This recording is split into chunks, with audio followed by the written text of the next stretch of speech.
옛날 어느 산골 마을에 사방이 병풍처럼 둘러친 높은 산 그림자가 해를 일찍 가리고 밤이 유난히 길게 머무는 깊은 곳이 있었습니다. 이곳은 물이 맑고 흙이 비옥하여 농사를 짓고 사는 사람들이 순박하게 모여 사는 평화로운 고장이었지만 마을 어귀 언덕 위에 홀로 솟아있는 커다란 기와집만큼은 사람들의 발길이 닿지 않는 외딴 섬 같은 곳이었습니다.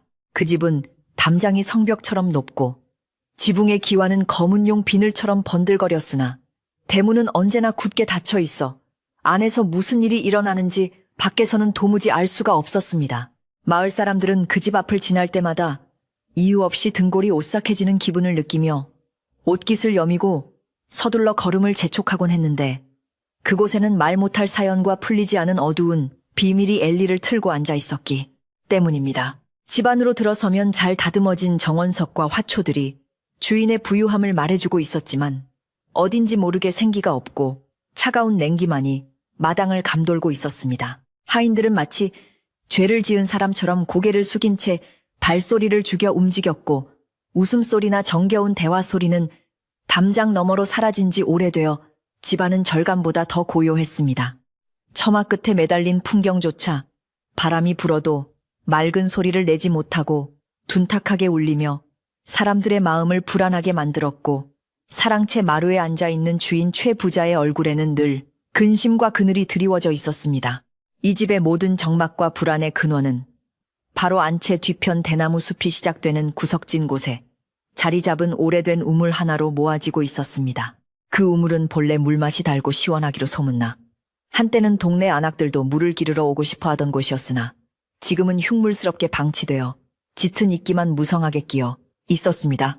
무슨 까닭인지 집안의 안주인은 몇 해 전부터 그 우물을 사용하지 못하도록 엄명을 내렸고 뚜껑을 덮는 것으로도 모자라 장정 대여섯 명이 들어야 겨우 움직일 수 있는 거대한 넓적 바위로 우물 입구를 짓눌러 놓았습니다. 하인들 사이에서는 그 우물 근처에는 얼씬도 하지 말라는 서슬퍼런 경고가 내려져 있었고 해가 지고 어스름이 깔리면 그 근처에서 파란 도깨비불을 보았다거나 땅속 깊은 곳에서 울리는 기이한 소리를 들었다는 흉흉한 소문만이 안개처럼 피어올랐습니다. 하지만 그 누구도 감히 새 안방마님에게 그 우물에 대해 묻는 이는 없었습니다.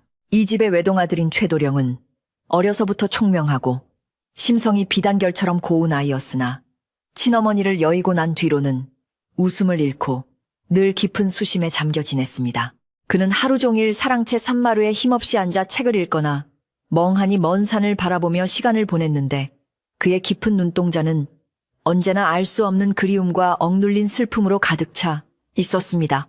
갓 20살이 된 훤칠하고 준수한 청년이었지만 얼굴은 햇빛을 보지 못한 백지장처럼 창백했고 몸은 가을바람에 위태롭게 흔들리는 마른 갈대처럼 야위어 있어 보는 이들의 마음을 안타깝게 했습니다.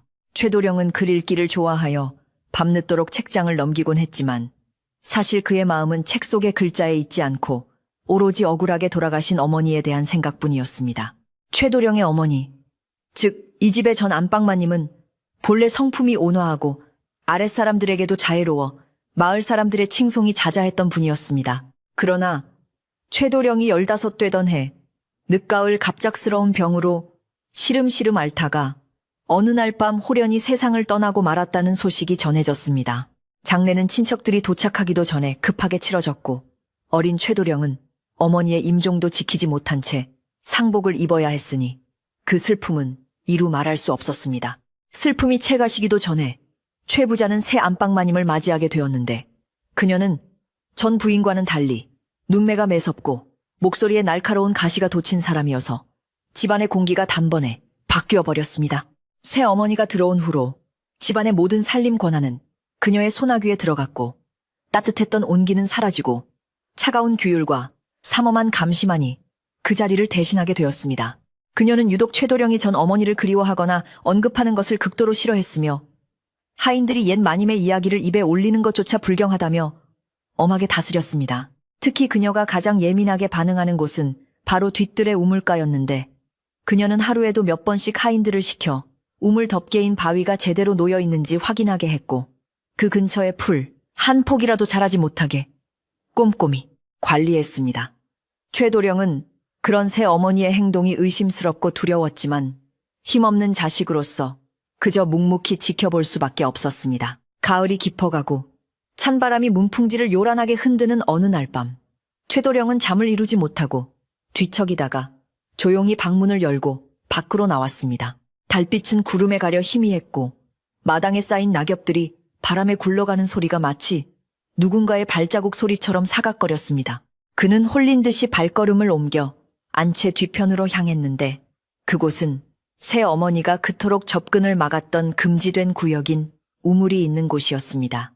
낮에는 하인들의 눈이 무서워 가까이 가지 못했지만 모두가 잠든 깊은 밤이 되자 알 수 없는 힘이 그를 그곳으로 이끄는 것만 같았습니다. 대나무 숲이 바람에 흔들리며 쏴아 하는 소리를 냈는데 그 소리가 마치 억울함을 호소하는 여인의 긴 숨소리처럼 들려왔습니다. 우물가는 낮보다 밤에 더욱 을씨년스럽고 기괴한 모습을 하고 있었는데 커다란 바위가 우물의 입구를 꽉 막고 있는 모습이 마치 누군가의 입을 틀어막고 있는 형상처럼 보였습니다. 최도령은 떨리는 가슴을 진정시키며 우물가로 한 발짝 다가섰고 바위 위에 손을 얹자 얼음장처럼 차가운 기운이 손끝을 타고 온몸으로 퍼져나가는 것을 느꼈습니다. 그때였습니다. 아주 미세하지만 분명한 소리가 바위 틈 사이, 아니 땅속 깊은 곳에서부터 흘러나와 그의 귓가를 스치고 지나갔습니다. 그것은 바람소리 같기도 했고 물이 뚝뚝 떨어지는 소리 같기도 했지만 가만히 귀를 기울여 들어보니 여인이 흐느끼는 듯한 가늘고 애달픈 울음소리였습니다. 최도령은 쏘스라치게 놀라 뒤로 물러섰지만 그 소리는 환청이 아닌 듯 점점 더 선명하게 고막을 파고들었습니다. 추워. 너무 추워. 하는 듯한 희미한 목소리가 들리는 것 같아 그는 그 자리에 주저앉을 뻔했습니다. 그 순간 안채 마루에서 끼익하고 문 열리는 소리가 들리더니 누군가의 날카로운 고함 소리가 정적을 깼습니다. 거기 누구냐? 이 밤중에 뒤뜰에서 무엇을 하는 게야? 그것은 잠기가 밝은 새 어머니의 목소리였고 그녀는 호롱불을 들고 덴마루에 서서 도깨비 같은 형상으로 최도령 쪽을 노려보고 있었습니다. 그녀의 눈빛은 밤중에도 서늘하게 빛나고 있어 최도령은 공포심에 몸이 굳어버렸습니다. 도령이십니까? 잠이 오지 않아 산책이라도 하신 겁니까? 새 어머니는 말투를 고쳐 예의를 차리는 척했으나 그 목소리에는 숨길 수 없는 분노와 경계심이 서려 있었습니다. 그녀는 빠른 걸음으로 다가와 최도령의 앞을 막아서며 우물 쪽을 힐끔 돌아보았는데 마치 누군가가 그 바위를 밀고 나오기라도 할까봐 전전긍긍하는 모습이었습니다. 밤이슬이 찹니다. 그리고 이곳은 뱀이 자주 나오는 곳이니 밤에는 절대 출입하지 마세요. 어서 방으로 들어가시지요. 그녀는 최도령의 등을 떠밀다시피 하여 사랑채로 돌려보냈지만 그녀의 시선은 최도령이 사라진 뒤에도 한참 동안 우물가에 머물러 있었습니다. 방으로 돌아온 최도령은 이불을 뒤집어 쓰고 누웠지만 심장은 쿵쿵거리며 진정될 줄을 몰랐고 등줄기에는 식은땀이 흘러내렸습니다. 아까 들었던 그 소리는 분명 짐승의 소리나 바람 소리가 아니었으며 너무나도 익숙하고 그리운 하지만 고통에 찬 어머니의 목소리와 닮아 있었습니다. 그는 어머니가 돌아가시던 날 밤의 기억을 더듬어 보았으나 고열에 시달리던 어머니가 물 한 모금 마시고 싶어 했다는 것 외에는 정확한 기억이 나지 않았습니다. 아버지는 어머니가 전염병으로 돌아가셨다고 했지만 시신을 제대로 확인시켜주지도 않고 서둘러 관뚜껑을 덮어버렸던 것이 늘 마음에 걸려 있었습니다. 의심은 꼬리에 꼬리를 물고 이어져 그의 머릿속을 어지럽혔습니다. 다음 날 아침 최도령은 판눈으로 방문을 나섰는데 집안 분위기가 심상치 않음을 느꼈습니다. 하인들이 삼삼오오 모여 수군거리다가 최도령이 나타나자 황급히 흩어지는 모습이 보였고 부엌에서 일하는 식모들의 얼굴빛이 사색이 되어 있었습니다. 그는 조용히 늙은 유모를 불러 무슨 일이 있느냐고 물었습니다. 유모는 주위를 두리번거리고는 목소리를 낮춰 속삭였습니다. 도령님 글쎄, 어젯밤에 우물가 근처를 지나던 머슴칠성이가 헛것을 보았답니다. 하얀 소복을 입은 여자가 우물 바위 위에 앉아 머리를 풀고 울고 있더랍니다. 유모의 말에 최도령의 가슴이 철렁 내려앉았습니다. 쉬쉬하셔야 합니다. 안방마님이 아시면 칠성이는 당장 쫓겨날 것입니다. 마님께서는 아침부터 구술해야 한다느니 부적을 더 붙여야 한다느니 하며 법석을 떨고 계십니다. 유모의 말이 끝나기가 무섭게 안채 쪽에서 무당을 부르는 소리가 들려왔습니다. 새어머니는 단순히 헛것을 본 것이라 치부하면서도 얼굴에는 불안한 기색이 역력하여 아침부터 집안 곳곳에 소금을 뿌리고 붉은 팥을 던지게 했습니다. 그녀는 우물가 주변에 금줄을 치고 붉은 글씨로 쓴 부적을 바위 틈새마다 꼼꼼히 붙이도록 지시했는데 그 모습이 마치 안에 있는 무언가가 밖으로 나오지 못하도록 필사적으로 막는 간수와도 같았습니다. 최도령은 사랑채 문틈으로 그 광경을 지켜보며 주먹을 꽉 쥐었는데 손톱이 살을 파고들 정도로 분노와 슬픔이 치밀어 올랐습니다. 만약 저 우물 속에 정말로 어머니의 원혼이 있다면 왜 저토록 꽁꽁 가두려 하는 것인지, 어머니가 무슨 죄를 지었기에 죽어서도 편히 쉬지 못하고 저 차가운 물속이나 돌틈에 갇혀 계셔야 하는지 도무지 이해할 수가 없었습니다. 그는 자신이 힘없는 유생이라는 사실이 한탄스러웠고 집안을 장악한 새 어머니의 서슬퍼런 권력 앞에서 진실을 파헤칠 용기를 내지 못하는 자신이 미웠습니다. 하늘은 잔뜩 흐려 있었고 금방이라도 비가 쏟아질 듯 먹구름이 낮게 깔려 집안의 분위기를 더욱 무겁게 짓눌렀습니다. 오후가 되자 빗방울이 하나둘 떨어지기 시작하더니 이내 장대비가 되어 기와지붕을 세차게 때리기 시작했습니다. 빗소리에 묻혀 집안의 소음들은 잦아들었지만 최도령의 귓가에는 어젯밤 들었던 그 희미한 울음소리가 환청처럼 계속 맴돌았습니다. 비가 오면 땅이 젖고 흙냄새가 올라오듯 감춰져 있던 진실도 비에 씻겨 드러나지 않을까 하는 막연한 기대감이 들었습니다. 그는 책을 덮고 빗물 떨어지는 처마 밑에 서서 하염없이 뒤뜰 쪽을 바라보았는데 빗줄기 사이로 우물가를 지키고 서 있는 늙은 하인의 모습이 보였습니다. 새어머니는 비가 오는 와중에도 누군가가 우물가에 접근하지 못하도록 감시를 붙인 것이었습니다. 이 집안에서 우물은 단순한 식수원이 아니라 건드려서는 안 될 영린이자 금기 그 자체가 되어버렸습니다. 최 부자는 바깥 출입이 잦아 집안일에 무관심했고 모든 것은 새어머니의 뜻대로 돌아가고 있었습니다. 그녀는 최도령에게 탕약을 지어 보내며 몸조리를 잘하라고 일렀지만 그 탕약 그릇을 가져온 하녀의 손이 미세하게 떨리고 있음을 최도령은 놓치지 않았습니다. 그는 탕약을 마시는 척하다가 몰래 화단에 부어버렸는데 며칠 뒤 그 화단의 풀들이 누렇게 말라 죽어있는 것을 보고는 등골이 서늘해짐을 느꼈습니다. 이 집안에서 자신을 지켜줄 사람은 아무도 없다는 고립감이 그를 더욱 외롭게 만들었습니다. 밤이 깊어지자 빗줄기는 더욱 거세졌고 천둥소리가 멀리서 우르릉거리며 산을 울렸습니다. 잠을 청하려 누웠지만 천둥소리가 칠 때마다 마치 우물 덮개인 바위가 들썩거리는 것 같은 상상이 들어 견딜 수가 없었습니다. 그때 대문 밖에서 누군가가 문을 두드리는 소리가 빗소리를 뚫고 희미하게 들려왔습니다. 이 폭우가 쏟아지는 밤중에 누가 찾아올 리 만무했지만 문 두드리는 소리는 끈질기게 이어졌습니다. 하인들이 투덜거리며 대문을 열러나가는 소리가 들렸고 잠시 후 웅성거리는 소리와 함께 낯선 목소리가 들려왔습니다. 지나가던 승려인데 비가 너무 거세요. 잠시 처마 밑에서 비만 피하게 해주시오. 굵직하고 힘있는 노인의 목소리였습니다. 하인들은 주인마님의 허락 없이는 드릴 수 없다며 내치려 했지만 왠지 모를 위험에 눌려 이러지도 저러지도 못하고 있었습니다. 최도령은 자리에서 일어나 사랑채 문을 열고 밖을 내다보았습니다. 대문 사이로 삿갓을 쓰고 낡은 장삼을 걸친 노스님 한 분이 서 계셨는데 빗물에 젖은 모습이 초라해 보였으나 그 눈빛만은 횃불처럼 형형하게 빛나고 있어 어둠 속에서도 뚜렷하게 보였습니다. 스님의 시선이 사랑채에 서 있는 최도령의 눈과 마주쳤고 그 순간 최도령은 가슴속 깊은 곳에서 뜨거운 무언가가 울컥 솟아오르는 것을 느꼈습니다. 최도령은 자신도 모르게 마당으로 내려서며 하인들을 제지했습니다. 이추에는 날씨에 수행하시는 스님을 박대에서야 쓰겠느냐. 사랑채 3마루라도 내어드릴 테니 어서 안으로 모셔라. 하인들은 안방마님의 불호령이 떨어질까 두려워 쭈뼛거렸지만 도령의 단호한 태도에 어쩔 수 없이 대문을 열어주었습니다. 노스님은 합장하며 감사의 인사를 표하고는 천천히 마당으로 들어섰는데 그의 발걸음은 진흙탕 위를 걷는데도 흙탕물이 튀지 않는 듯 가볍고 정갈했습니다. 스님이 마당 한가운데 섰을 때 그는 잠시 걸음을 멈추고 고개를 돌려 정확히 뒤뜰 우물이 있는 방향을 응시했습니다. 허 집안에 수기가 가득하구나.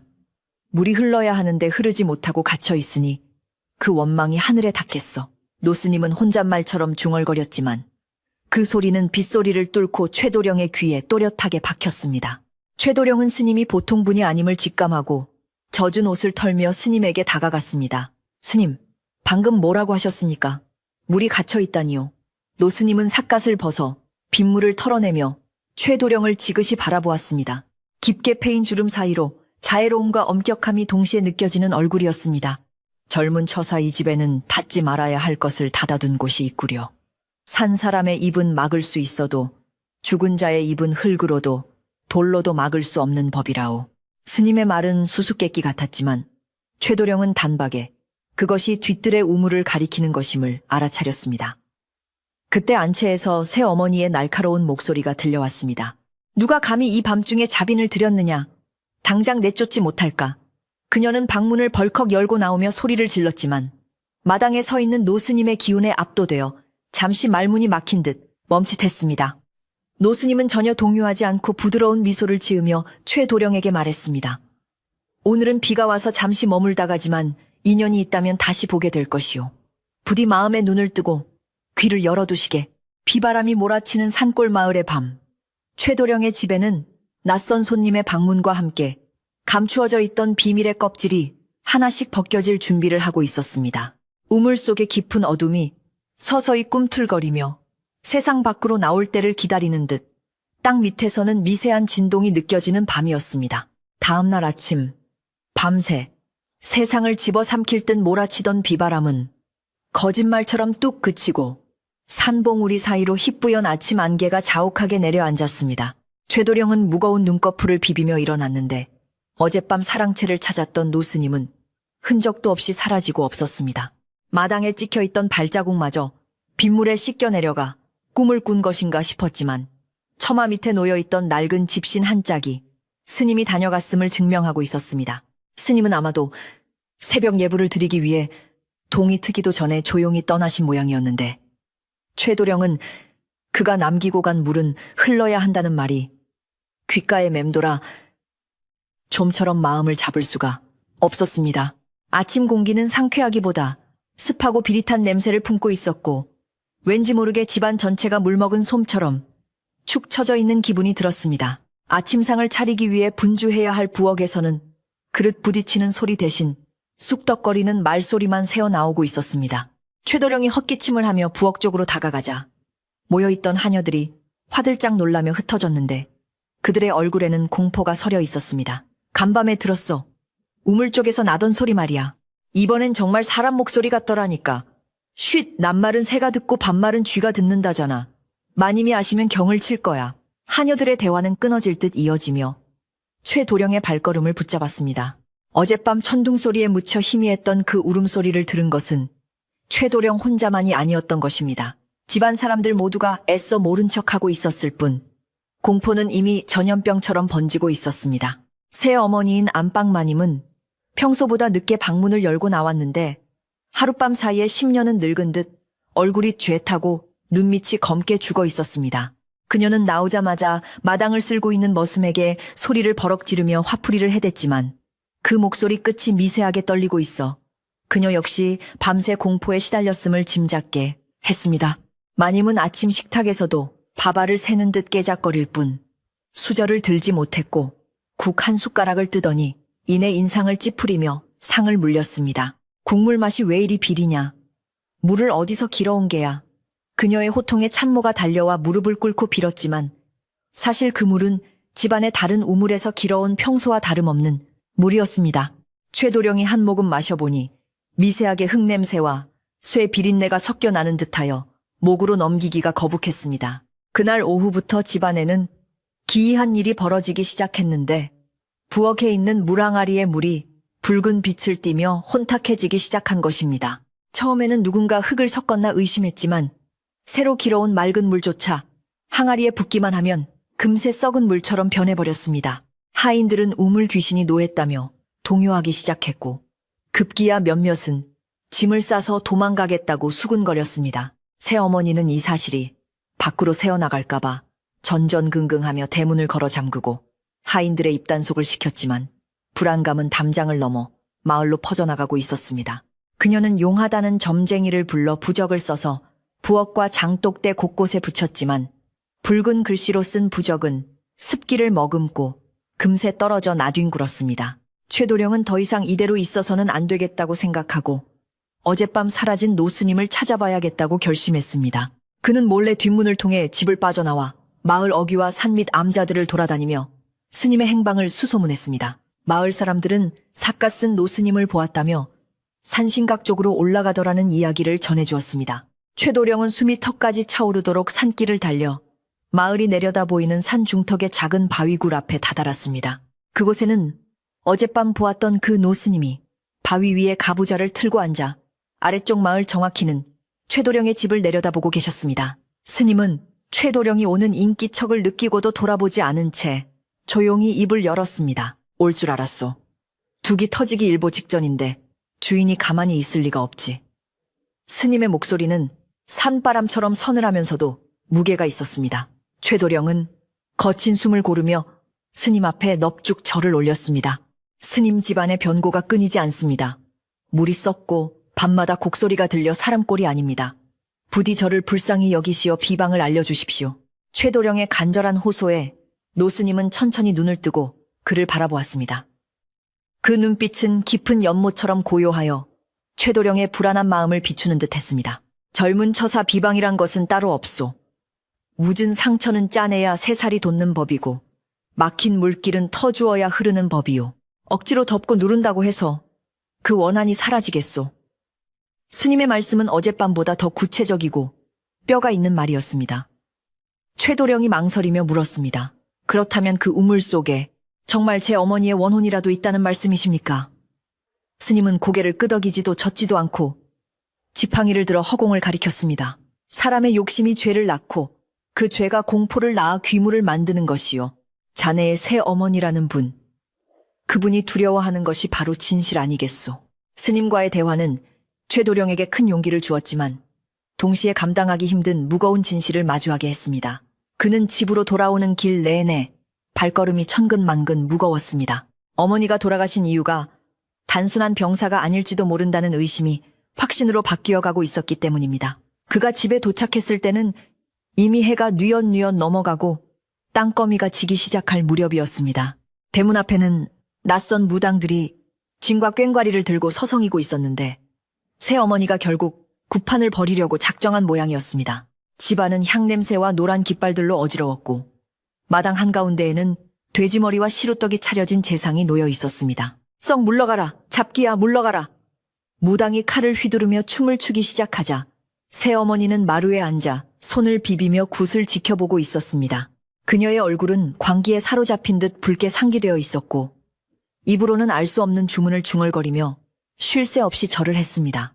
징소리가 요란하게 울려 퍼지자 하인들은 구석에 모여 벌벌 떨었고 최도령은 이 광기 어린 굿판이 오히려 집안에 화를 돋을 것 같은 불길한 예감이 들었습니다. 굿이 절정에 달했을 때 무당이 갑자기 거품을 물고 뒤로 넘어지더니 괴상한 비명을 지르며 바닥을 뒹굴기 시작했습니다. 안 돼. 너무 강해. 이건 내가 감당할 수 있는 게 아니야. 무당은 혼비백산하여 도망치듯 대문 밖으로 뛰쳐나갔고 남은 사람들은 얼어붙은 듯 그 자리에 멈춰 섰습니다. 무당이 도망간 뒤 정막이 감도는 마당에는 더욱 짙은 어둠이 깔렸습니다. 그때였습니다. 뒤뜰 대나무 숲 쪽에서 우 하는 바람소리와 함께 땅이 웅웅거리며 울리기 시작했습니다. 그것은 지진처럼 땅이 흔들리는 것이 아니라 땅속 깊은 곳에서 무언가가 끓어오르는 듯한 진동이었습니다. 새어머니는 비명을 지르며 안방으로 도망쳐 들어갔고 문을 걸어 잠그고는 이불을 뒤집어 썼습니다. 최도령은 떨리는 다리를 붙잡고 사랑채 마루에 서서 뒤뜰 쪽을 바라보았는데 우물 덮개인 큰 바위 틈새로 시퍼런 인광이 새어나오는 것이 보였습니다. 그것은 반딧불이 빛보다 차갑고 서늘한 죽은 자의 숨결 같은 빛이었습니다. 하인들은 이제 주인의 명령이고 뭐고 다 내팽개치고 행랑채 구석으로 숨어들거나 담을 넘어 도망치기 시작했습니다. 늙은 유모만이 최도령의 옷자락을 붙잡고 울먹였습니다. 도령님, 이를 어쩝니까? 이러다 우리 다 죽습니다. 억울해서 못 가신 마님이 노하신 게 분명합니다. 유모의 말에 최도령은 정신이 번쩍 들었습니다. 더 이상 피할 곳도 물러설 곳도 없었습니다. 그는 유모의 손을 따뜻하게 잡아주며 안심시킨 뒤 결연한 표정으로 횃불을 하나 집어들었습니다. 이제는 자신이 직접 나서서 이 지옥 같은 상황을 끝내야만 했습니다. 최도령은 횃불을 높이 들고 금기시 되던 뒤뜰로 성큼성큼 걸어 들어갔습니다. 대나무들이 미친 듯이 흔들리며 잎사귀들이 서로 부딪혀 날카로운 비명 소리를 냈고 바닥의 흙은 질척하게 젖어 있어 발이 푹푹 빠졌습니다. 비도 오지 않았는데 우물 주변의 땅만이 퇴처럼 변해 있는 것이 기이했습니다. 바위 틈에서 새어나오는 푸른 빛은 가까이 갈수록 더욱 선명해졌고 그 빛 속에서 흐느끼는 여인의 그림자가 어른거리는 듯했습니다. 최도령은 두려움을 억누르고 바위 앞에 섰습니다. 어머니 맞으십니까? 제가 왔습니다. 불효자식이 이제야 왔습니다. 그가 목매어 부르자 기이하게도 거칠게 몰아치던 바람이 일순간 잠잠해지며 주위가 쥐 죽은 듯 조용해졌습니다. 그 고요함이 더 무서웠습니다. 잠시 후 바위 밑에서 물이 보글거리는 소리가 들리더니 뚜렷한 여자 목소리가 땅을 뚫고 올라왔습니다. 춥다. 너무 무겁다. 아가, 나를 꺼내다오. 그 목소리는 분명 생전의 어머니 목소리였습니다. 최도령은 그 자리에 털썩 주저앉아 통곡했습니다. 어머니가 이 차가운 돌덩이 밑에 깔려 계신다는 사실을 확인한 순간 슬픔은 분노로 바뀌었고 두려움은 용기로 변했습니다. 그는 횃불을 바닥에 꽂고 맨손으로 바위를 밀어보려 했지만 장정 여러 명이 들어야 하는 바위는 꿈쩍도 하지 않았습니다. 손톱이 깨지고 피가 흘렀지만 그는 멈추지 않았습니다. 그때 등 뒤에서 인기척이 느껴져 돌아보니 언제 오셨는지 노스님이 석장을 짚고 서 계셨습니다. 스님은 온화하지만 엄중한 표정으로 피투성이가 된 최도령의 손을 바라보셨습니다. 처사 맨손으로는 바위를 옮길 수 없소. 이 바위는 돌로 된 것이 아니라 산 사람의 탐욕과 죄업으로 뭉쳐진 것이기 때문이요. 스님은 품에서 작은 목탁을 꺼내시더니 나직하게 연불을 외기 시작했습니다. 스님의 독경 소리는 작았지만 그 울림은 대나무 숲 전체를 감싸 안으며 퍼져나갔습니다. 신기하게도 스님의 연불 소리가 들리자 땅의 진동이 잦아들고 우물가에 감돌던 도끼 어린 기운이 조금씩 옅어지는 것이 느껴졌습니다. 안방에 숨어있던 새어머니는 연불 소리를 듣고 미친 사람처럼 뛰쳐나왔습니다. 그녀는 산발한 머리에 겉옷도 제대로 걸치지 않은 채 뒤뜰로 달려와 악을 썼습니다. 누가 감히 내 집에서 연불질이야. 당장 멈추지 못해 저 중놈을 끌어내라. 그녀는 바닥에 떨어진 낫을 집어들고 스님에게 달려들 기세였으나 우물가에 쳐놓은 금줄에 발이 걸려 넘어져 진흙탕에 얼굴을 쳐박고 말았습니다. 그녀가 바둥거리며 일어나는 꼴은 마치 진흙 괴물처럼 흉측해 보였지만 그녀의 눈에 서린 도끼는 사그라지지 않았습니다. 그녀는 최도령을 노려보며 소리쳤습니다. 네 놈이 기어이 사단을 내는구나. 저 우물을 열면 우리 다 죽는 거야. 절대 열면 안 돼. 최도령은 진흙투성이가 된 새어머니를 내려다보며 차갑게 말했습니다. 무엇이 그리 두려우십니까? 어머니께서 지은 죄가 없다면 두려울 것도 없을 것입니다. 저는 오늘 밤 이 우물을 열고야 말겠습니다. 그의 목소리에는 더 이상 유약한 도령의 모습은 없었습니다. 그는 하인들을 큰 소리로 불렀습니다. 다들 무엇하느냐? 금이와 삽을 가져와라. 내 명령을 듣지 않는 자는 내일 날이 밝는 대로 관아에 넘길 것이다. 평소 조용하던 도령의 섯을 퍼런 호령에 숨어있던 머슴들이 하나둘씩 쭈뼛거리며 도구를 들고 모여들었습니다. 그들은 귀신보다 당장 눈앞의 도령과 스님의 기세에 더 눌린 듯했습니다. 새어머니는 악을 쓰며 말리려 했지만 이미 대세는 기울어져 있었습니다. 노스님은 하인들에게 손짓하며 바위 주변의 흙을 파내라고 지시했습니다. 바위를 들려고 하지 말고 바위를 받치고 있는 흙을 파내어 길을 터주시오. 갇힌 것이 스스로 나올 수 있도록 말이오. 스님의 지혜로운 말씀에 하인들은 홀린 듯 데미지를 시작했습니다. 흙이 한 삽 두 삽 파헤쳐질 때마다 썩은 냄새가 진동을 했고 검은 물이 솟구쳐 올랐습니다. 그 냄새는 단순히 물이 썩은 냄새가 아니라 오래된 원한이 삭아서 나는 매캐하고 역한 냄새였습니다. 작업은 밤새 이어졌고 횃불 아래 모여든 사람들의 그림자가 어지럽게 춤을 추었습니다. 새어머니는 마당 한 구석에 주저앉아 넋이 나간 사람처럼 중얼거리고 있었고 최도령은 묵묵히 하인들과 함께 흙을 퍼날랐습니다. 어느덧 바위의 한쪽 귀퉁이가 들리기 시작했고 그 틈 사이로 칠흑 같은 어둠이 아가리를 벌리고 있는 우물 내부가 드러나기 시작했습니다. 스님은 독경을 멈추고 우물 틈으로 다가가 안을 들여다보았습니다. 그리고 깊은 한숨을 내쉬며 최도령에게 말했습니다. 준비되었는가?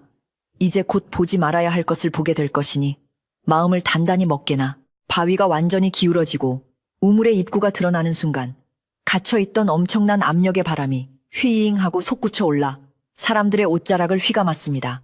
횃불이 일제히 꺼질 듯 펄럭거렸고 하늘에서는 다시 마른 번개가 내리꽂혔습니다. 우물 속 깊은 어둠 속에서 무언가가 둥둥 떠올라 수면 위로 모습을 드러내려 하고 있었습니다. 사람들은 숨을 죽이고 그 광경을 지켜보았고 최도령은 터질 듯한 심장을 부여잡고 우물 난간을 꽉 붙잡았습니다. 과연 그 속에서 떠오른 것은 무엇이었을까요? 그것은 단순한 물건이 아니었습니다. 오랜 세월 침묵을 강요받았던 진실의 증거물이 드디어 세상의 빛을 보는 순간이었습니다. 우물 덮개인 거대한 바위가 비스듬히 밀려나고 횃불의 불빛이 그 틈새로 비집고 들어가 칠흑 같은 어둠을 비추자 사람들의 시선은 일제히 그 좁은 구멍으로 쏠렸습니다. 우물 안에서 솟아오르는 냉기는 한겨울의 칼바람처럼 날카로워 구경하던 하인들의 뺨을 얼얼하게 만들었고 횃불의 불꽃마저 위태롭게 흔들리게 했습니다. 그 깊이를 가늠할 수 없는 검푸른 물 위로 무언가가 둥둥 떠올라 있었는데 그것은 썩은 나뭇가지나 낙엽 뭉치처럼 보였으나 자세히 들여다본 최도령의 눈은 공포와 경악으로 크게 벌어졌습니다. 그것은 붉은 비단천에 쌓여있는 작고 반짝이는 물건이었는데 물살에 따라 이리저리 흔들리며 마치 살아있는 생물처럼 춤을 추고 있었습니다. 최도령은 떨리는 손으로 옆에 있던 하인에게 긴 장대를 가져오라고 명했고 하인은 겁에 질려 주춤거리면서도 주인의 서슬퍼런 눈빛에 눌려 서둘러 대나무 장대를 가져왔습니다. 최도령이 장대 끝으로 조심스럽게 물 위에 뜬 물건을 건져 올리자 물을 머금은 비단천은 묵직하게 딸려 올라왔고 그 순간 우물 안에서는 다시 한번 어우 하는 기괴한 신음소리가 울려 퍼졌습니다. 마당에 있던 사람들은 비명을 지르며 귀를 막았고 새 어머니는 사색이 되어 뒷걸음질 치다가 대청마루 기둥을 붙잡고 겨우 몸을 지탱했습니다. 장대 끝에 매달려 올라온 물건이 바닥에 툭 하고 떨어지자 젖은 비단천이 풀어지며 그 속에 감춰져 있던 물건이 모습을 드러냈습니다. 그것은 놀랍게도 옥으로 만든 비녀였는데 끝부분에 정교하게 조각된 봉황 무늬가 횃불 빛을 받아 영롱하게 빛나고 있었습니다. 그 비녀를 본 순간 최도령의 다리가 풀리며 그 자리에 털썩 주저앉고 말았는데 그것은 다름 아닌 돌아가신 친어머니가 시집 올 때 가져오셨던 평생 몸에서 떼어놓지 않으셨던 정표와도 같은 물건이었기 때문입니다. 어머니가 돌아가신 후 유품을 정리할 때 아무리 찾아도 보이지 않아 누군가 훔쳐갔거나 잃어버리신 줄로만 알았던 그 비녀가 왜 이 차가운 우물 속에서 나온단 말입니까? 최도령은 흙투성이가 된 비녀를 집어들고 가슴에 품으며 오열하기 시작했습니다. 어머니 어찌하여 이것이 여기에 있습니까? 도대체 무슨 일이 있었던 것입니까? 최도령의 통곡 소리가 밤하늘에 울려 퍼지자 공포에 떨던 하인들도 하나둘씩 눈물을 훔치며 숙연해졌습니다. 그들은 전 마님의 인자했던 모습을 기억하고 있었고 이 비녀가 무엇을 의미하는지 본능적으로 직감했기 때문입니다. 하지만 단 한 사람, 새 어머니만이 독사 같은 눈으로 최도령을 노려보며 소리를 질렀습니다. 이놈 내놈이 미리 훔쳐두었다가 나를 모함하려고 우물에 던져 넣은 것이 아니냐. 어디서 이런 흉계를 꾸미는 게야. 그녀는 자신의 죄가 드러날까 두려워 오히려 더 큰 목소리로 윽박질렀지만 그녀의 떨리는 목소리와 불안하게 움직이는 동공은 이미 그녀가 진실을 알고 있음을 말해주고 있었습니다. 노스님은 조용히 다가와 최도령의 어깨를 감싸 안아 일으켜 세우고는 엄한 표정으로 새 어머니를 응시했습니다. 보살님, 손바닥으로 하늘을 가릴 수는 없는 법입니다.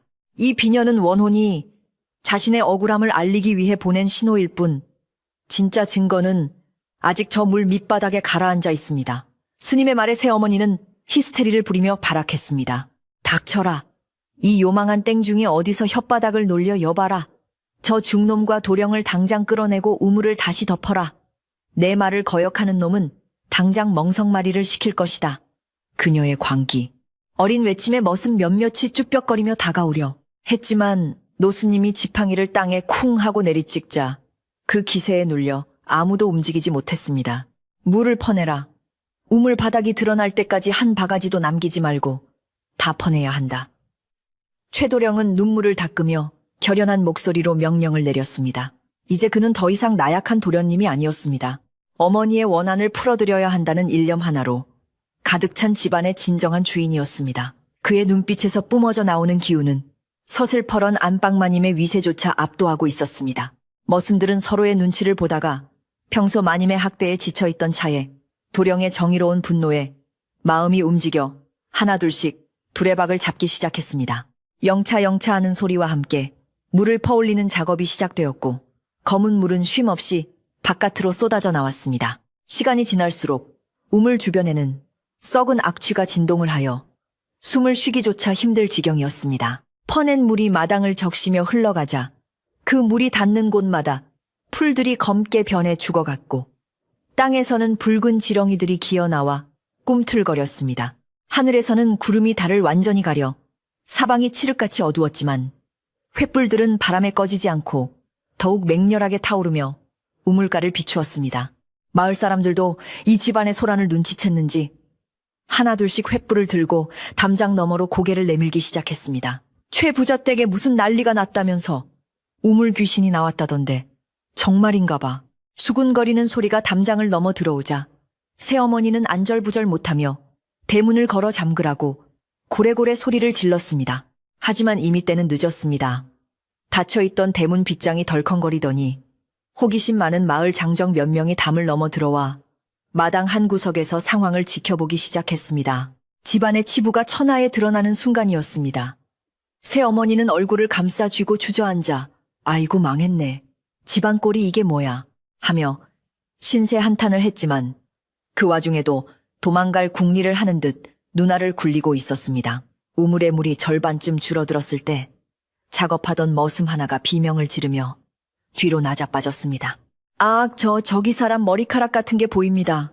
그의 외침에 작업은 잠시 중단되었고 모두의 시선이 다시 우물 안으로 쏠렸습니다. 최도령이 횃불을 들고 직접 우물 안으로 내려가 보려 했지만 노스님이 그를 말렸습니다. 아직 도끼가 너무 강하네. 자네가 들어가면 상할 수 있어. 내가 연불로 길을 터줄 테니 자네는 위에서 지켜보게. 스님은 품에서 작은 호리병을 꺼내 우물 안으로 맑은 물을 뿌리며 주문을 외웠습니다. 그러자 신기하게도 우물 안에서 솟구치던 검은 안개가 조금 걷히며 시야가 확보되었습니다. 줄어든 수면 위로 검고 긴 머리카락 뭉치가 해초처럼 흐물거리고 있었고 그 아래에는 무거운 돌덩이에 매달린 거적대기가 희미하게 보였습니다. 그것은 분명 사람의 형상을 하고 있었습니다. 계속 퍼내라, 멈추지 마라. 최도령의 동료의 머슴들은 공포를 이겨내고 다시 물을 퍼내기 시작했습니다. 이제 바닥이 거의 보일 정도로 물이 빠지자 우물 바닥에 참혹한 광경이 적나라하게 드러났습니다. 바닥에는 큰 돌덩이에 밧줄로 꽁꽁 묶인 채 가라앉아 있는 시신 한 구가 있었는데 오랜 시간 물속에 있었음에도 불구하고 썩지 않고 밀랍처럼 굳어있는 모습이 더욱 기괴했습니다. 시신을 감싸고 있는 옷가지는 낡고 헤어졌지만 최도령은 단번에 그것이 어머니가 즐겨 입으시던 옥색 저고리임을 알아보았습니다. 그 참혹한 모습에 마당에 있던 모든 사람들이 숨을 멈추었고 심지어 담 너머에서 구경하던 마을 사람들조차 경악하여 입을 다물지 못했습니다. 최도령은 가슴이 찢어지는 듯한 고통을 느끼며 울부짖었습니다. 어머니, 어찌하여 이런 차가운 물속에 계셨단 말입니까? 누가 어머니를 이렇게 만들었습니까? 그의 처절한 절규는 듣는 이들의 가슴을 후벼 팠습니다. 그때 구석에 숨죽이고 있던 새 어머니가 갑자기 벌떡 일어나 뒷문 쪽으로 달아나려 했습니다. 나는 모른다. 나는 모르는 일이야. 저건 다 헛것이야. 그녀는 신발이 벗겨지는 줄도 모르고 맨발로 도망치려 했으나 마을 청년들이 앞을 가로막았습니다. 비켜라. 감히 누구 앞을 막느냐. 내 남편이 돌아오면 너희들 모두 가만두지 않겠다. 그녀는 발악하며 청년들을 핥히고 밀쳤지만 그녀를 바라보는 마을 사람들의 눈빛은 싸늘하기 그지없었습니다. 마님 죄를 지었으면 벌을 받아야지. 어디를 가시렵니까? 이 참혹한 꼴을 보고도 도망칠 생각이 드십니까? 마을 촌장이 점잖지만 단호한 목소리로 꾸짖으며 마당으로 들어섰습니다. 소란을 듣고 마을 어른들이 대거 몰려온 것이었습니다. 이제 이 사건은 단순한 집안일을 넘어 마을 전체의 공분이 되어가고 있었습니다. 최도령은 마을 사람들에게 정중히 부탁하여 시신을 우물 밖으로 인양하도록 했습니다. 장정 2명이 밧줄을 타고 내려가 시신을 묶고 위에서 여러 명이 조심스럽게 줄을 당겼습니다. 시신이 천천히 위로 올라올 때마다 우물벽에 부딪혀 나는 둔탁한 소리가 사람들의 심장을 옥죄었습니다. 마침내 시신이 마당의 멍석 위에 뉘어지자 썩은 물냄새와 함께 알 수 없는 향내가 동시에 풍겨왔습니다. 그것은 억울하게 죽은 자가 자신의 한을 알아달라고 뿜어내는 영혼의 향기 같았습니다. 노스님은 시신 곁에 다가가 조용히 장삼을 벗어 덮어주며 연부를 외웠습니다. 시신을 감싸고 있던 밧줄은 누군가 일부러 묶은 매듭이 분명했고 발목에 매달린 돌덩이는 정원석으로 쓰이던 것이었습니다. 이것은 명백한 타살의 증거였으며 누군가 치밀하게 계획하여 저지른 끔찍한 범죄였습니다. 최도령은 젖은 멍석 앞에 무릎을 꿇고 어머니의 시신을 어루만지며 피눈물을 흘렸습니다. 어머니, 이제 차가운 물속에서 나오셨으니 조금만 기다리십시오. 제가 반드시 범인을 찾아내어 어머니의 원한을 갚고 편히 가시는 길을 닦아드리겠습니다. 그의 다짐은 밤 공기를 가르며 서늘하게 울려 퍼졌습니다. 그때 시신의 품속에서 무언가 툭 하고 떨어졌습니다.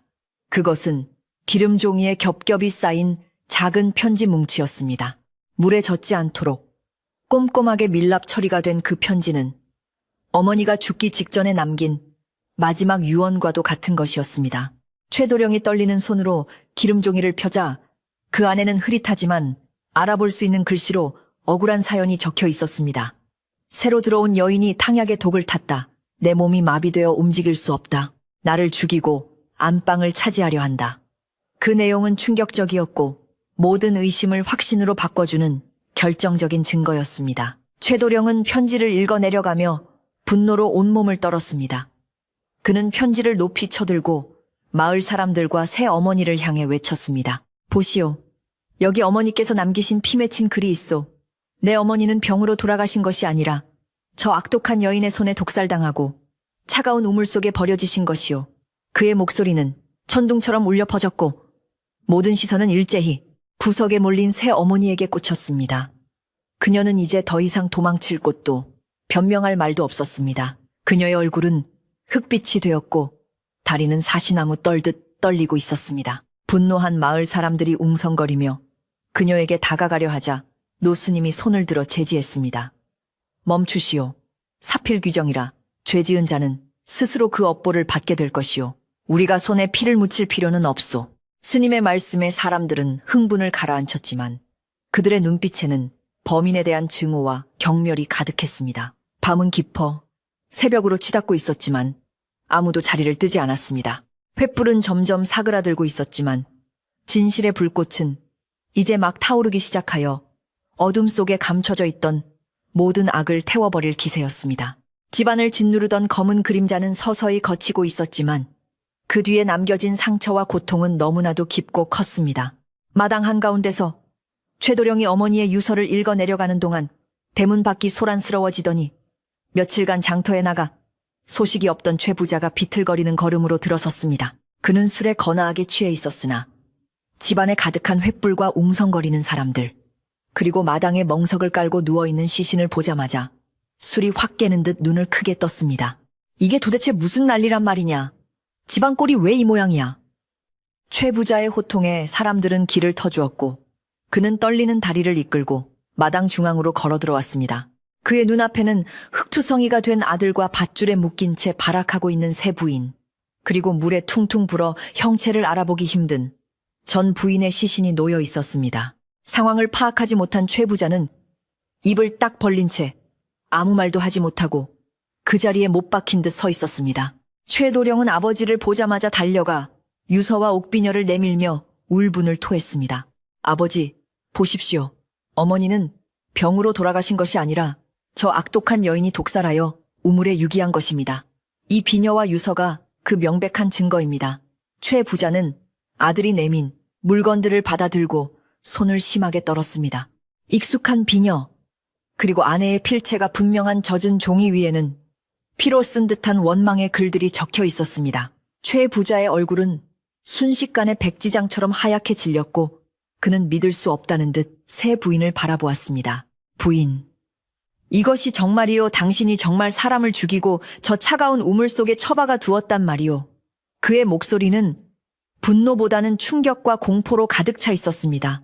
새 어머니는 최 부자의 바짓가랑이를 붙잡고 매달리며 억울함을 호소했습니다. 나 나으리 아닙니다. 저놈이 저를 모함하는 것입니다. 저는 모르는 일입니다.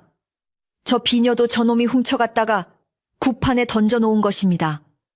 그녀는 악어의 눈물을 흘리며 발버둥 쳤지만 이미 드러난 진실 앞에서 그녀의 변명은 너무나도 초라하고 구차했습니다. 그때 그동안 두려움에 입을 다물고 있던 늙은 참모가 사람들 앞으로 나서며 소리쳤습니다. 아닙니다. 나으리, 제가 보았습니다. 새마님이 들어오시고 나서 쥐약을 산다고 비상을 구해오라 하셨습니다. 쥐를 잡는 줄로만 알았는데 그날 이후로 전 마님이 시름시름 앓다 돌아가셨습니다. 제가 죄인입니다. 무서워서 입도 뻥긋 못했습니다. 참모의 결정적인 증언이 나오자 다른 하인들도 용기를 내어 하나둘씩 입을 열기 시작했습니다. 맞습니다. 마님이 돌아가시던 밤, 새마님이 우물가에서 무언가를 힘겹게 끌고 가는 것을 보았습니다. 저도 보았습니다. 우물 뚜껑을 덮고 그 위에 큰 바위를 올려놓으라고 시키신 것도 새마님이셨습니다. 본물 터지듯 쏟아져 나오는 증언들에 최 부자는 망연자실하여 바닥에 주저앉고 말았습니다. 그는 자신의 무관심과 방관이 아내를 죽음으로 내몰고 집안을 파탄냈다는 사실에 가슴을 치며 통곡했습니다. 내가 죄인이로다. 내가 눈뜬 장님이었어. 불쌍한 임자. 나를 용서하지 마소. 모든 것이 들통나자 새어머니는 갑자기 표정을 싹 바꾸더니 기괴한 웃음소리를 내며 미친 사람처럼 굴기 시작했습니다. 그래, 내가 죽였다. 그년이 안방을 차지하고 있는 꼴을 더는 볼 수가 없어서 내가 죽였다. 그게 뭐 어때서? 나도 이 집 안주인이 되고 싶었단 말이야. 그녀는 산발한 머리를 흔들며 악을 썼고 그 모습은 마치 악귀가 씌인 듯 섬뜩했습니다. 그녀의 자백에 분노한 마을 사람들은 더 이상 참지 못하고 달려들어 밧줄로 그녀를 꽁꽁 묶었습니다. 이런 천하의 몹쓸 여인을 보았나. 관하로 끌고 가자. 사또께 고하여 능지처참을 당하게 해야 한다. 사람들은 횃불을 높이 들고 결박된 새 어머니를 끌고 대문 밖으로 나갔습니다. 그녀는 끌려가면서도 저주를 퍼붓고 고래고래 소리를 질렀지만 그 소리는 점점 멀어지며 밤의 어둠 속으로 사라졌습니다. 시끄럽던 소란이 가라앉자 마당에는 다시 무거운 정적이 감돌았으나 이전의 공포스럽고 음산한 기운은 사라지고 슬픔과 안도가 뒤섞인 묘한 분위기가 흘렀습니다. 최도령은 힘이 빠진 듯 멍석 옆에 무릎을 꿇고 앉아 어머니의 시신을 하염없이 바라보았습니다. 이제야 모든 것이 제자리로 돌아가기 시작했지만 잃어버린 어머니와 찢겨진 마음은 쉽게 치유될 수 없는 상처로 남았습니다. 노스님은 조용히 다가와 최도령의 어깨를 토닥이며 위로했습니다. 처사 너무 슬퍼 마시게. 자네의 용기 덕분에 어머니께서 춥고 어두운 감옥에서 벗어나셨네. 이제 편안히 가실 수 있도록 우리가 길을 닦아드려야지. 스님은 하인들에게 깨끗한 물과 수의를 가져오게 하였고 직접 시신을 닦고 염을 하기 시작했습니다. 오랜 시간 물속에 있었음에도 불구하고 어머니의 얼굴은 마치 잠든 것처럼 평온해 보였습니다. 흙탕물을 씻어내고 깨끗한 옷으로 갈아입히자 생전에 인자했던 모습이 희미하게 남아 되살아난 듯 했습니다. 최도령은 어머니의 차가운 손을 잡고 볼을 비비며 작별 인사를 나누었습니다. 동이 트기 시작하자 마을 부녀자들이 하나둘씩 최 부자의 집으로 모여들었습니다. 그들은 간밤의 소식을 듣고 안타까운 마음에 돕겠다고 나선 것이었습니다. 누구는 부엌으로 들어가 밥을 짓고 국을 끓였으며 누구는 마당에 널브러진 흙더미와 오물들을 치우기 시작했습니다. 끔찍했던 밤의 흔적들은 사람들의 따뜻한 손길에 의해 하나씩 지워져 갔습니다. 최 부자는 부끄러움과 죄책감에 고개를 들지 못하고 방 안에 틀어박혀 있었으나 최도령은 상주로서 의연하게 사람들을 맞이하고 감사를 표했습니다. 모두들 감사합니다. 이 은혜는 평생 잊지 않겠습니다. 노스님은 마당 한쪽에 임시 제단을 마련하고 어머니의 넋을 위로하는 천도제를 올릴 준비를 했습니다. 향을 피우고 목탁을 두드리는 맑은 소리가 아침 공기를 가르며 울려 퍼지자 집안 구석구석에 맺혀있던 한기 한치가 눈 녹듯 사라지는 것만 같았습니다.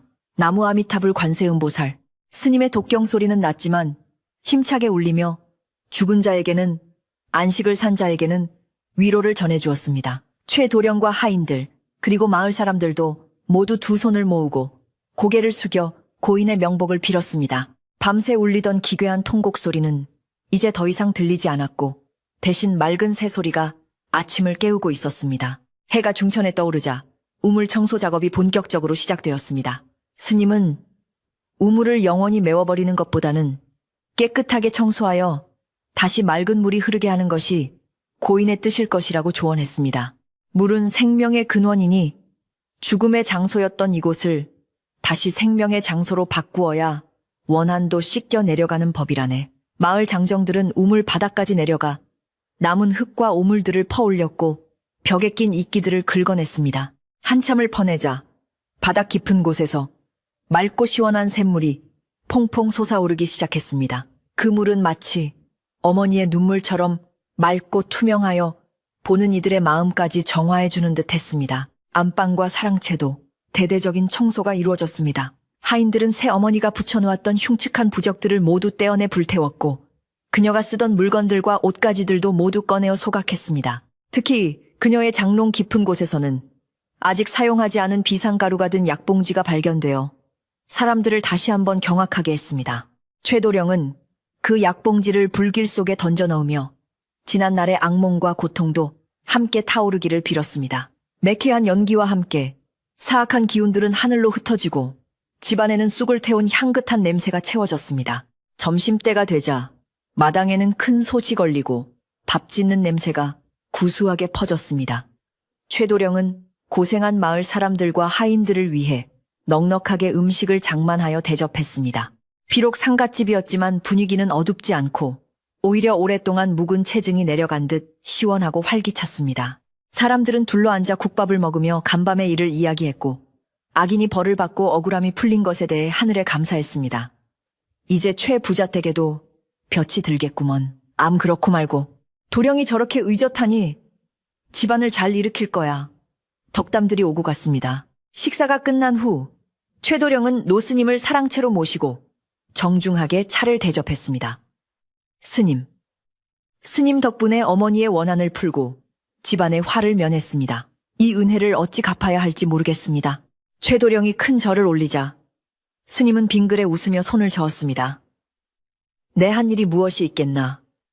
모든 것은 자네의 효심과 용기가 만들어낸 결과일세. 다만 한 가지 당부할 것이 있네. 스님은 찻잔을 내려놓으며 진지한 표정으로 최도령을 바라보았습니다. 이제 범인은 잡혀갔고 진실은 밝혀졌네. 허나 자네 마음속에 미움과 분노가 남아있다면 그것은 또 다른 독이 되어 자네를 갉아먹을 것이야. 새 어머니를 용서하라는 말은 차마 못하겠지만 이제 그만 미움을 내려놓고 자네의 삶을 살아가게. 그것이 돌아가신 어머니께서 진정으로 바라시는 일일 테니. 스님의 말씀은 최도령의 가슴 깊이 파고들었습니다. 그는 고개를 끄덕이며 눈시울을 붉혔습니다. 복수심에 불타올랐던 지난밤의 뜨거움이 가라앉고 이제는 차분한 슬픔과 평온함이 그 자리를 대신하고 있었습니다. 오후 늦게 관아에서 포졸들이 나와 현장을 조사하고 증거물들을 수거해 갔습니다. 그들은 우물과 시신, 그리고 독약을 확인하고는 명백한 살인사건임을 인정했습니다. 관아로 끌려간 새어머니는 신문 끝에 모든 죄를 자백했고 며칠 뒤 한양으로 압송되어 법의 심판을 받게 될 것이라는 소식이 전해졌습니다. 최 부자는 죄책감에 관아까지 따라가지도 못하고 집안에 머물렀지만 아들의 손을 잡고 참회의 눈물을 흘리며 앞으로는 남은 인생을 속죄하며 살겠다고 맹세했습니다. 집안의 가장 큰 어른이 중심을 잡지 못해 벌어진 비극이었기에 그의 회한은 깊고도 무거웠습니다. 장례 준비는 순조롭게 진행되었습니다. 최도령은 마을에서 가장 양지 바른 곳에 어머니를 모시기로 결정하고 직관을 불러 명당을 잡았습니다. 마을 사람들은 누가 시키지 않아도 상여를 맬 준비를 하고 만장을 만들며 자신의 일처럼 도왔습니다. 그동안 닫혀있던 대문은 활짝 열려 있었고 사람들의 발길이 끊이지 않아 집안은 모처럼 사람 사는 온기로 가득 찼습니다. 죽음이 있었지만 그 죽음이 오히려 흩어졌던 사람들의 마음을 하나로 모으고 집안의 생기를 되살리는 계기가 된 셈이었습니다. 해질 무렵 모든 정리가 얼추 끝나고 집안은 다시 평온을 되찾았습니다. 하인들은 마당을 깨끗이 쓸고 물을 뿌려 먼지를 가라앉혔고 부엌에서는 저녁 준비를 하는 연기가 모락모락 피어올랐습니다. 더 이상 우물가에 접근하는 것을 두려워하는 사람은 아무도 없었습니다. 오히려 우물 뚜껑은 열려 있었고 맑은 공기가 우물 안으로 드나들며 숨을 쉬고 있었습니다. 바람이 대나무 숲을 스치고 지나갔지만 어제와 같은 귀곡성은 들리지 않고 그저 사각사각하는 자연의 소리만이 들릴 뿐이었습니다. 최도령은 툇마루에 앉아 붉게 물드는 노을을 바라보았습니다. 지난 몇 년간 가슴을 짓누르던 바위 덩어리가 사라진 듯 몸과 마음이 날아갈 듯 가벼웠습니다. 그는 품속에서 어머니의 옥비녀를 꺼내어 어루만졌습니다. 비녀는 노을빛을 받아 따뜻하게 빛나고 있었습니다. 어머니 이제 편안하십니까? 저도 이제야 숨을 쉴 수 있을 것 같습니다. 그가 나직하게 중얼거리자 어디선가 불어온 부드러운 바람이 그의 머리카락을 살며시 쓰다듬고 지나갔습니다. 그것은 어머니의 따뜻한 손길과도 같았습니다. 밤이 깊어지자 스님은 마지막으로 우물가에 가서 물 한 그릇을 떠서 축원을 올렸습니다. 물은 위에서 아래로 흐르고 모든 인연은 만나고 헤어짐이 있는 법, 맺힌 것은 풀고 막힌 것은 뚫리니 이제 이 물을 마시는 모든 이에게 평안이 깃들기를. 스님이 표주박에 뜬 물을 마시자 그 얼굴에 만족스러운 미소가 번졌습니다. 물맛이 아주 달고 시원하구나. 예전에 그 명수 명물로 돌아왔어. 스님의 그 한마디에 곁에 서 있던 최도령과 하인들도 안도의 미소를 지었습니다. 이제 집안에는 평온한 어둠이 내려앉았습니다. 하인들은 삼삼오오 행랑채로 돌아가 고단한 몸을 뉘었고 최 부자도 지쳐 잠이 들었습니다. 최도령은 사랑채 방에 누워 천장을 바라보았습니다. 천장에 얼룩진 빗물 자국조차 이제는 무섭지 않게 느껴졌습니다. 창호지 문 너머로 은은한 달빛이 스며들고 풀벌레 소리가 자장가처럼 들려왔습니다. 아주 오랜만에 찾아온 두려움 없는 밤이었습니다. 그는 눈을 감으며 내일 치를 장례식을 차분히 머릿속으로 그려보았습니다. 어머니를 좋은 곳으로 보내드리는 마지막 효도를 다짐하며 그는 스르르 깊은 잠속으로 빠져들 준비를 했습니다. 다음날 장례를 치르기 위한 날이 밝아오자 하늘은 티끌 하나 없이 맑고 푸르게 개어 있었는데 마치 억울하게 가신 고인의 넋이 하늘길을 편안히 갈 수 있도록 배웅해 주는 것만 같았습니다. 집안 곳곳에는 하얀 만장이 펄럭이고 상여를 메고 갈 상두꾼들이 마당에 모여 발을 맞추어 보며 준비를 서두르고 있었습니다. 지난밤에 그 끔찍하고 요란했던 소동은 씻은 듯이 사라지고 엄숙하면서도 어딘가 모르게 후련하고 정갈한 슬픔만이 집안을 감싸고 돌았습니다. 최도령은 상복을 입고 지팡이를 짚은 채 상주로서 의연하게 자리를 지키고 있었고 늙은 최 부자도 죄인된 심정으로 아들의 뒤를 따르며 고개를 숙이고 있었습니다. 마을 사람들은 누가 먼저라 할 것 없이 집으로 모여들어 고인의 마지막 가는 길을 외롭지 않게 해주려 애쓰는 모습이 역력했습니다. 마침내 발인 시간이 되자 요령잡이의 선창에 맞추어 상두꾼들이 어허넘차 어허넘차 하며 구슬픈 상여 소리를 매기 시작했고 화려하게 장식된 꽃상여가 대문을 빠져나가기 시작했습니다. 상여는 마을 어귀를 돌아 고인이 생전에 즐겨 찾던 산책길을 지나고 맑은 물이 흐르는 개울가를 건너 양지 바른 산 중턱을 향해 천천히 움직였습니다. 최도령은 상여 뒤를 따르며 하염없이 눈물을 흘렸지만 그것은 더 이상 원망과 분노의 눈물이 아니라 어머니를 떠나보내는 애틋한 그리움의 눈물이었습니다. 마을 안악들도 길가에 나와 치맛자락으로 눈물을 훔치며 착했던 마님이 이제라도 좋은 곳으로 가시게 되어 다행이라며 입을 모아 명복을 빌어주었습니다. 바람은 부드럽게 불어 만장을 춤추게 했고 산새들도 지저귀며 행렬을 따르는 듯 했습니다. 직관이 잡아준 명당은 마을이 훤히 내려다 보이고 햇볕이 하루 종일 머무는 따뜻한 곳이었는데 흙의 빛깔이 황금빛을 띠고 윤기가 흘러 누가 보아도 좋은 자리임을 알 수 있었습니다. 상여가 도착하고 하관이 시작되자 최도령은 어머니의 관 위에 흙을 뿌리며 가슴속에 맺혀있던 마지막 응어리를 내려놓았습니다. 어머니, 이제 차가운 물속은 잊으시고 이 따뜻한 흙품에서 편안히 쉬십시오. 못난 아들이 너무 늦게 모시러 와 죄송합니다. 그의 절절한 고백에 주위에 있던 사람들도 모두 훌쩍이며 눈시울을 붉혔습니다. 최 부자 역시 관 앞에 엎드려 통곡하며 살아서 다하지 못한 남편의 도리를 죽어서라도 갚겠다며 맹세하고 또 맹세했습니다. 봉분을 둥글게 쌓아 올리고 잔디를 입히는 작업이 마무리될 즈음 노스님은 무덤 앞에 서서 마지막으로 독경을 올렸습니다. 스님의 목소리는 산 골짜기를 타고 널리 퍼져나갔는데 그 소리가 어찌나 맑고 영롱한지 듣는 이들의 마음속에 남아있던 일말의 불안감조차 깨끗이 씻어주는 듯 했습니다. 생은 구름 한 조각 일어나며 사는 구름 한 조각 쓰러짐이라. 본래 텅 빈 것이니 집착할 것도 원망할 것도 없어라. 스님의 말씀은 산 사람들에게 주는 가르침이기도 했습니다. 장례가 모두 끝나고 사람들이 산을 내려올 때쯤 서쪽 하늘에는 붉은 노을이 아름답게 물들기 시작하여 고인의 마지막 가는 길을 환하게 밝혀주었습니다. 장례를 마치고 집으로 돌아온 사람들은 마당에 둘러앉아 음식을 나누어 먹으며 그동안의 노고를 서로 위로했습니다. 이것은 단순한 식사가 아니라 죽음의 기운을 털어내고 다시 삶으로 돌아오는 중요한 의식이기도 했습니다. 부엌에서는 구수한 국밥 냄새가 끊이지 않고 피어올랐고 하인들은 부지런히 음식을 나르며 손님들을 대접했습니다. 며칠 전까지만 해도 귀신이 나온다며 근처에도 가기 꺼려 했던 집이었지만 이제는 마을 사람들의 왁자지껄한 이야기 소리와 온기로 가득 차 사람 사는 냄새가 물씬 풍겼습니다. 최도령은 일일이 술잔을 채워드리며 감사의 인사를 전했고 마을 어른들은 그의 어깨를 두드리며 훌륭한 가장이 될 것이라 격려를 아끼지 않았습니다. 소란스러웠던 잔치도 끝나고 밤이 깊어 사람들이 하나둘씩 돌아가자 집안은 다시 고요해졌지만 예전의 적막함과는 다른 평온한 침묵이 흘렀습니다. 노스님은 보찜을 꾸려 떠날 채비를 하셨는데 최도령이 깜짝 놀라며 스님을 붙잡았습니다. 스님, 밤이 늦었습니다. 며칠 더 묵으시며 기력을 회복하신 후에 떠나십시오. 그리고 보잘것없지만 감사의 뜻으로 준비한 것이 있습니다. 최도령은 비단과 엽전이 든 꾸러미를 내밀었지만 스님은 빙그레 웃으며 고개를 저으셨습니다. 수행자에게는 밥 한 끼와 잠잘 곳이면 족하네. 재물은 오히려 수행의 짐이 될 뿐이야. 스님은 단호하면서도 부드러운 태도로 재물을 거절하시고는 대신 마당에 있는 우물가로 발걸음을 옮기셨습니다. 떠나기 전에 이 집에 물 한 잔만 얻어 마시고 싶구려.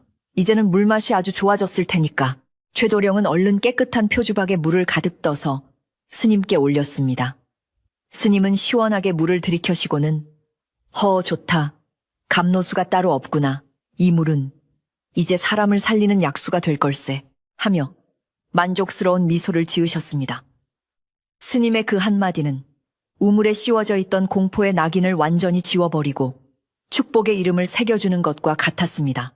처사, 부디 마음을 굳건히 하고 집안을 잘 다스리시게. 과거의 아픔에 매몰되지 말고 흐르는 물처럼 맑고 유연하게 살아가야 하네. 인연이 닿으면 언젠가 또 만날 날이 있겠지. 노스님은 짧은 작별 인사를 남기고 달빛이 비치는 산길을 따라 호련히 떠나셨습니다. 최도령은 대문 밖까지 나가 스님의 뒷모습이 어둠 속으로 사라질 때까지 오랫동안 배웅했습니다. 스님은 마치 바람처럼 왔다가 바람처럼 사라지셨지만 그분이 남기고 간 가르침과 평화는 이 집에 영원히 머물 것임을 최도령은 느낄 수 있었습니다. 스님이 떠난 자리에는 은은한 산내음만이 남아 코끝을 스쳤습니다. 계절은 흘러 어느덧 차가운 겨울바람이 물러가고 따뜻한 봄 기운이 대지를 감싸 안으며 산골 마을에도 꽃이 피기 시작했습니다. 최도령의 집 담장 너머로 개나리와 진달래가 흐드러지게 피어났고 마당의 화초들도 생기를 되찾아 푸릇푸릇한 싹을 틔웠습니다. 그동안 굳게 닫혀있던 대문은 이제 언제나 활짝 열려 있어 마을 아이들이 마당에서 뛰어놀기도 하고 동네 안악들이 우물물을 기르러 드나들기도 했습니다. 노스님의 말씀대로 그 우물물은 물맛이 좋기로 소문이 자자해져서 먼 동네 사람들도 물동이를 이고 찾아올 정도가 되었습니다. 사람들은 이제 그 우물을 원한의 우물이 아니라 효자 우물이라 부르며 칭송했습니다. 최도령은 과거 공부에 매진하여 학식과 덕망을 쌓았고 집안의 재물을 풀어 가난한 이웃을 돕는 일에 앞장섰습니다. 그는 마을의 대소사를 챙기며 사람들의 존경을 받는 어른으로 성장해 나갔고 그의 얼굴에서는 더 이상 그늘을 찾아볼 수 없었습니다. 늙은 최 부자 또한 지난날의 과오를 뉘우치며 불당을 짓고 매일 참회 기도를 올리며 여생을 보냈습니다. 그는 며느리에게 속아 아내를 잃었던 어리석음을 되풀이하지 않기 위해 주변 사람들의 말에 귀를 기울이고 작은 일에도 정성을 다하는 사람이 되었습니다. 비록 늦은 깨달음이었지만 그의 진심 어린 변화는 집안의 화목을 다시 불러오는 밑거름이 되었습니다. 어느 화창한 봄날, 최도령은 우물가에 심어놓은 매화나무 아래 평상을 놓고 앉아 책을 읽고 있었습니다. 바람에 흩날리는 매화 꽃잎이 우물물 위로 사뿐히 내려앉아 둥둥 떠다니는 모습이 한 폭의 그림처럼 아름다웠습니다. 하인들은 마당 한쪽에서 나무를 다듬으며 도란도란 이야기를 나누고 있었고 어디선가 날아온 꾀꼬리 한 쌍이 정겹게 지저귀고 있었습니다. 이 평화로운 풍경 속에 앉아 있자니 지난날에 끔찍했던 사건들이 마치 전생의 일인 양 아득하게만 느껴졌습니다. 최도령은 책을 덮고 눈을 감은 채 따사로운 봄 햇살을 온몸으로 느끼며 깊은 평온함에 잠겼습니다. 그날 밤 최도령은 꿈속에서 어머니를 만났습니다. 어머니는 생전의 고운 모습 그대로 하얀 소복 대신 옥색 비단옷을 입고 환한 미소를 지으며 나타나셨습니다. 어머니는 아무 말씀 없이 따뜻한 손길로 최도령의 머리를 쓰다듬어 주셨는데 그 손길에서 고맙다 내 아들. 이제 나는 편안하니 너도 부디 행복하여라 하는 마음의 소리가 전해져 왔습니다. 최도령이 꿈에서 깨어났을 때 그의 베개는 눈물로 젖어 있었지만 가슴속은 꽉 막힌 체증이 내려간 듯 시원하고 후련했습니다. 창문을 여니 밤하늘에는 보름달이 둥실 떠올라 세상을 환하게 비추고 있었고 달빛은 어머니의 미소처럼 온화하게 방안을 채워주었습니다. 세월이 흘러 최도령은 현숙한 부인을 맞이하여 가정을 꾸렸고 아이들의 웃음소리가 담장을 넘어 마을까지 울려 퍼지게 되었습니다. 아이들은 여름이면 등목을 하고 겨울이면 썰매를 타며 집안을 놀이터 삼아 자라났고 할아버지가 된 최부자의 무릎에 앉아 옛날 이야기를 듣는 것을 가장 좋아했습니다. 최부자는 아이들에게 우물에 얽힌 이야기를 들려주며 욕심을 부리면 벌을 받고 착하게 살면 복을 받는다는 교훈을 가르쳐 주었습니다. 그 이야기는 입에서 입으로 전해져 마을의 전설이 되었고 후대 사람들에게도 올바른 삶의 이정표가 되어 주었습니다. 그 집의 우물은 가뭄이 들어온 천지가 타들어가도 마르지 않고 언제나 맑은 물을 뿜어내어 마을 사람들의 생명수가 되어 주었습니다. 사람들은 그 물을 마시면 마음속의 근심이 사라지고 병이 낫는다고 믿었는데 아마도 그것은 억울함을 푼 어머니의 영혼이 후손들과 마을 사람들을 지켜주기 때문일 것입니다. 집안을 짓누르던 어두운 그림자는 영원히 사라지고 그 자리에는 사랑과 나눔의 정신만이 뿌리 깊은 나무처럼 단단하게 자리 잡았습니다. 최도령의 집은 이제 마을에서 가장 따뜻하고 불이 꺼지지 않는 희망의 등불과도 같은 존재가 되었습니다. 오늘 밤도 산골 마을에는 평화로운 어둠이 내려앉고 사람들은 고단한 하루를 마무리하며 잠자리에 듭니다. 밤바람은 대나무 숲을 지나며 자장가 같은 소리를 내고 하늘의 별들은 보석처럼 반짝이며 잠든 마을을 지켜보고 있습니다. 옛 우물 속의 통곡 소리는 이제 전설 속의 이야기가 되어 바람에 실려 흩어지고 그 자리에는 맑은 물소리만이 퐁퐁하고 울리며 평화로운 밤의 정적을 채우고 있습니다. 착한 마음을 가진 여러분도 오늘 밤 최도령이 꾸었던 행복한 꿈처럼 맑고 고운 꿈 꾸시기를 바랍니다. 세상의 모든 원한이 눈 녹듯 사라지고 따뜻한 사랑만이 가득한 밤입니다. 안녕히 주무세요.